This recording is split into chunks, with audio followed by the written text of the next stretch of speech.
இப்பதான் எனக்கு தெரிஞ்சவன் சொன்னாமா, பிரபாகரனோட ஃப்ரெண்டுகளையும் உங்க அம்மாவோட தூரத்து சொந்தக்காரங்களையும் அவங்களுக்கே தெரியாம இதுல சேர்த்து விட்டுருக்கான். அப்போ பிரச்சனை பெருசாக போகுது. 2 யானை மோதிக்க போகுது. நடுவுல சுண்டலி, நீ என்ன பண்ண போற? தயவு செய்து ஊருக்கு கிளம்பி போமா.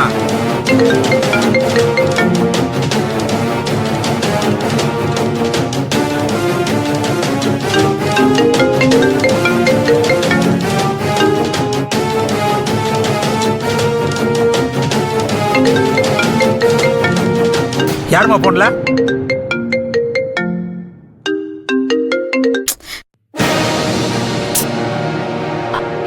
என்ன இவ? என்ன நடந்துட்டு இருக்கு? ஏன் இப்படி பண்றா? இவ மனசுல அப்படி என்னதான் நினைச்சிட்டு இருக்கா? கொஞ்சம் கூட புத்தியே இல்லையே. நான் அவருக்கு என்ன பதில் சொல்ல போறேன்? கடவுளே. பெங்களூர்ல இருந்து தான் போகணும்னு நினைக்கிறேன். உன் நல்லதுக்கு தான் சொல்றேன். வந்தவளே கிளம்பி போமா. என்ன ஆனாலும் சரி, நான் ஒரு முடிவு எடுத்துட்டேன். அதை யாராலையும் தடுக்க முடியாது. நான் பாத்துக்கிறேன் அங்கிள். நர்மதா, சொல்றேன் கேட்காம நீ பாட்டு போயிட்டே இருக்க. போகலாமா?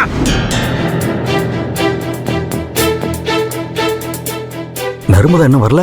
இல்லங்க, போன் பண்ண வந்துட்டு இருக்கேன்னு சொன்னா. அத சொல்லி ரொம்ப நேரம் ஆச்சே. வந்தவன திரும்பி போயிருக்க போறா. இல்லங்க, அது அவ சொன்ன டைம் வச்சு பார்த்தா இன்னும் பெங்களூர்ல என்ட்ரியா இருக்கணும்ல. ஆமாங்க. அப்படியே என்ன வரல? நானும் போன் ட்ரை பண்ணிட்டு தாங்க இருக்கேன். ஆனா அவ எடுக்கவே இல்லங்க. அக்கா, இங்க வாங்களே. இதோ வரேன்.